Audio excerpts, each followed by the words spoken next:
Hello and welcome to Optics Trade's YouTube channel, where we're doing another review today. We have Trijicon RMR Type 2 adjustable LED open compact reflex red outside here today. So that's quite a long name, but since there are many models in this series, this is how we distinguish between them. Trijicon is an American optics manufacturing company with headquarters in Michigan. It was founded in 1981. They're famous for producing rifle scopes and dot sights, but their offer also includes iron sights, thermal devices, and other products associated with optics. They are most known for their legendary battery-free ACOG telescopic sight, a battle-proven, robust optical device. The first part of the company name, so Trigipart, stems from the element tritium, which they used in many of their devices as a source of illumination, and this is one of the things that they're most famous for.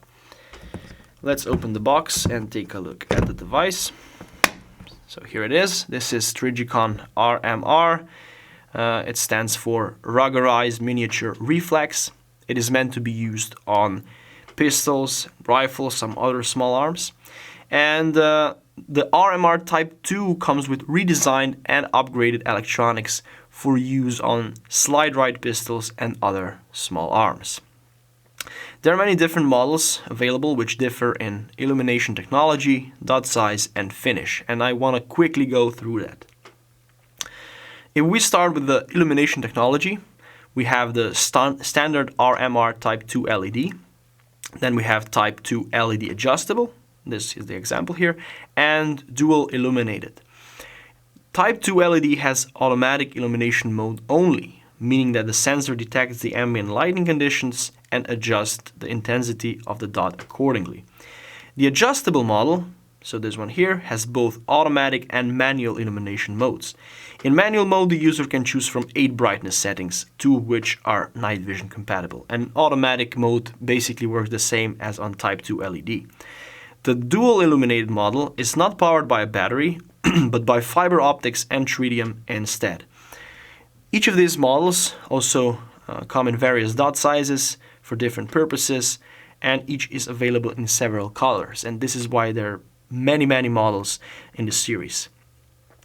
This here is RMR Type 2 adjustable LED, meaning that it comes both with manual and automatic illumination modes. It is the most versatile of all the models, and for that reason it is also the most expensive. It costs around 850 euros. Trijicon sights are known for their robustness. RMR is extremely durable and shockproof. You can mount this basically on any caliber without any concerns, and the device is designed for harsh conditions and extreme weather, and it is of course has been tested in all kinds of adverse conditions, and it withstood them. It is made of a single piece of 7075 T6 aircraft grade aluminum, and as the battery compartment is on the bottom, a sealing plate is needed to gain waterproofness. It is 46 millimeters long, 28 millimeters wide, and 25 millimeters high. It weighs 34 grams without a battery, which makes it lighter than its brother Trijicon SRO for about 13 grams, roughly.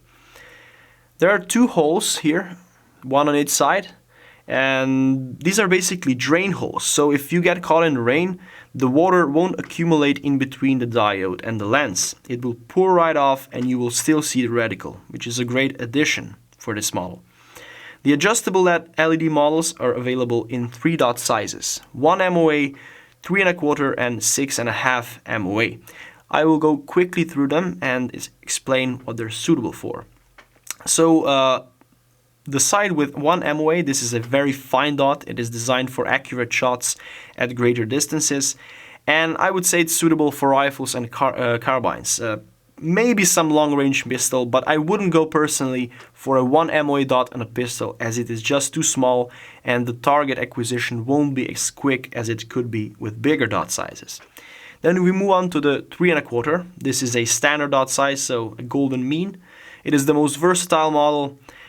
It is still accurate enough, but allows the user to acquire the target much faster.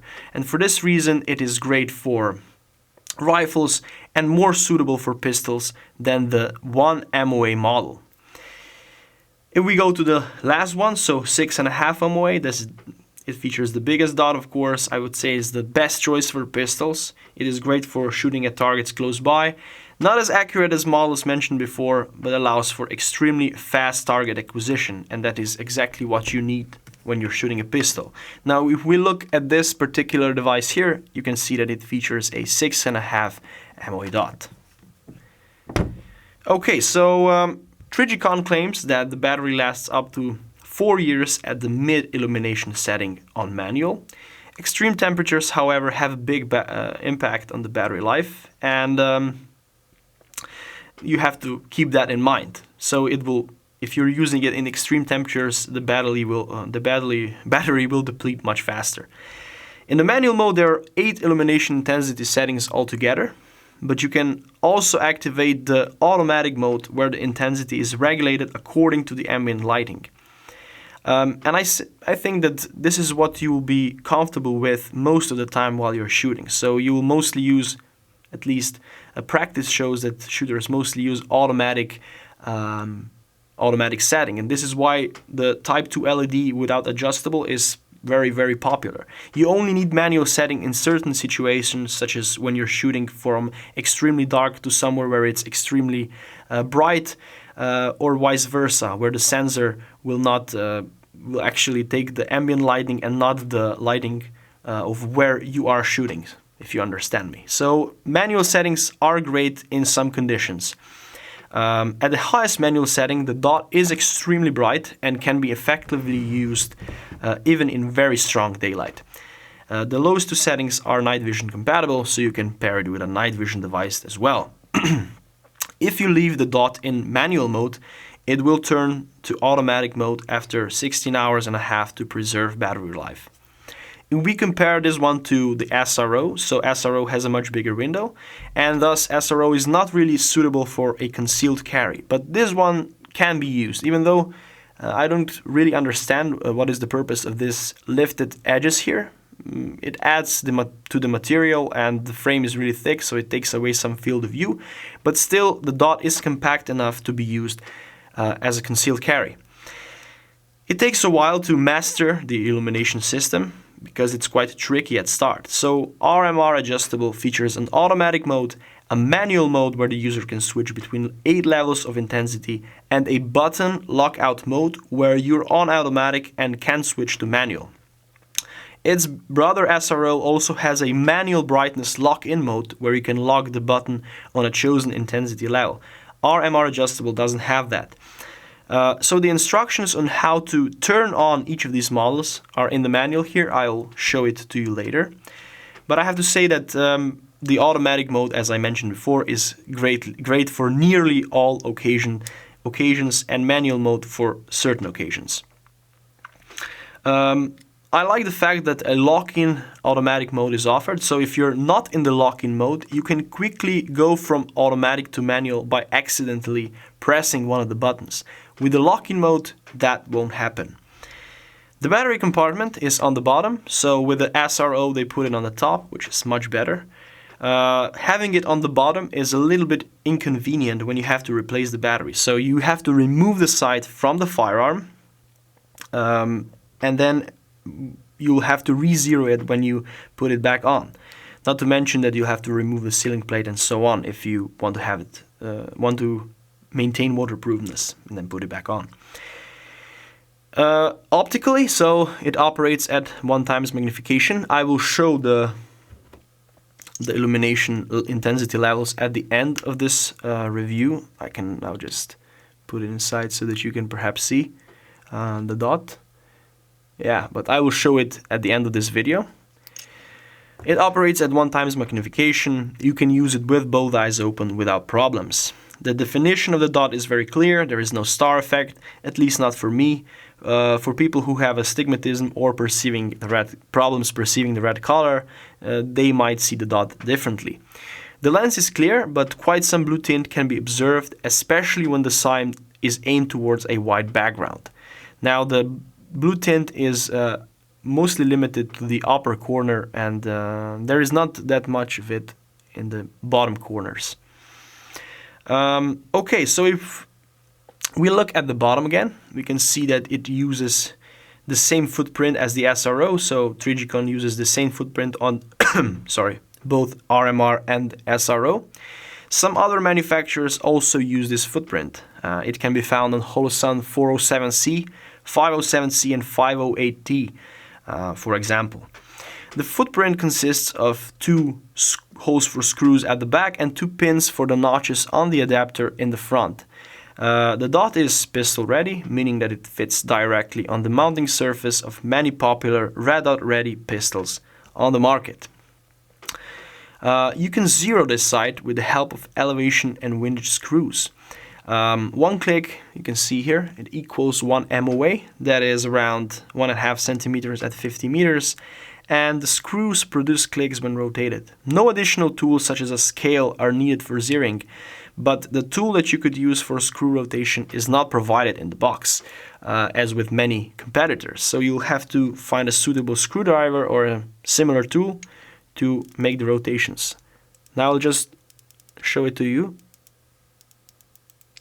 You can probably hear it clicking, so this is really cool. No additional tools, as I said, only a tool that you use to rotate the screws. The lens, it is tilted. Many people come up with questions whether I received a defected red dot sight because the lens is tilted.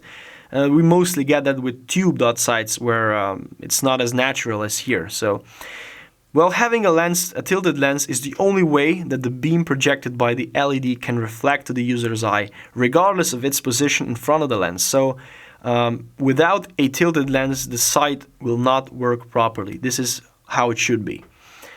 The serial number here on the side is made in the USA, as it says here.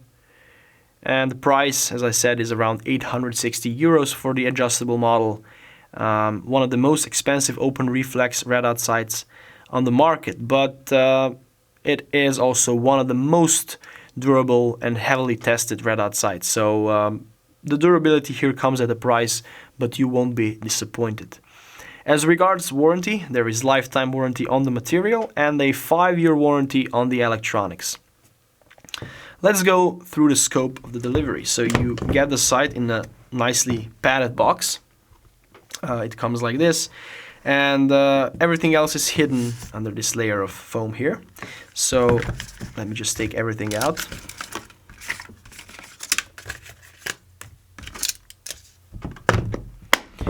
You get a battery. With the SRO models it's already inside, but here it's not, so it's extra. Then we have some booklets, this one, and the one that regards warranty, a Trijicon sticker, a Torx hexagonal screw with 2 screws, and of course the instruction manual that I was talking about. I will just quickly go through it.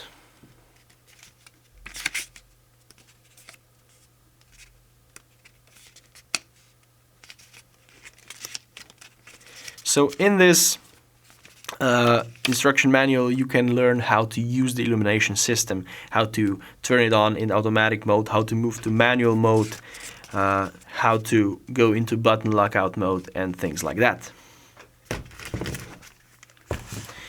Okay, now because RMR, people often don't know whether to buy RMR or SRO, I will quickly go through the differences. The most notable ones, of course.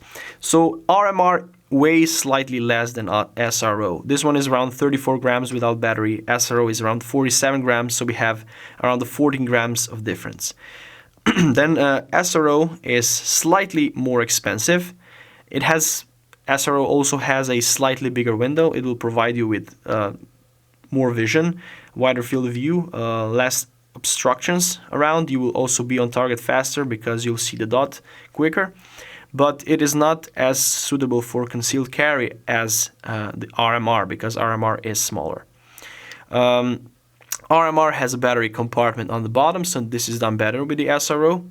And SRO has both button lockout and manual brightness lock-in modes, whereas RMR lacks the manual brightness lock-in mode. And last but not least, more RMR models are available, so in different dot size, different colors, different illumination technologies, and so on. Now that we're at the end, I want to talk about some positive stuff and about some negative sides that some people might not like. Well, what is good is that this is one of the most robust and durable red dot sights, among the most robust, if not the most durable, on the market. So the durability of these sights is almost legendary. You can expose them to all kinds of adverse weather conditions, and they'll continue on working. I like that it offers both automatic and manual brightness adjustment systems, and I like that the screws click when you rotate them. I also like the placement of the buttons and many other things, so this is definitely a quality sight. If we move on to the negative sides, well, it's of course expensive. It's not for everyone. It's for people who really want to have a durable red dot sight and are ready to pay extra for that. I somehow don't like that the frame is so thick here in the corners because it takes away some field of view, but that's not a major issue. Then the battery compartment on the bottom, so once you reinstall the battery, you'll have to re-zero the sight when you mount it back on the firearm, and the blue tint, which is mostly limited to the upper corners, but all, again, not a major issue. Now if we to sum this up, so this incredibly robust, compact, open reflex sight is an excellent choice for those who really need that extra portion of durability and are ready to pay for it. It's also great in terms of optics, and the dot definition is very nice, so you get what you pay for. Thank you for watching. If you found this review useful, like this video, subscribe to our YouTube channel, leave a question below if you have any. Check out our other videos on our YouTube channel, and see you next time. Goodbye.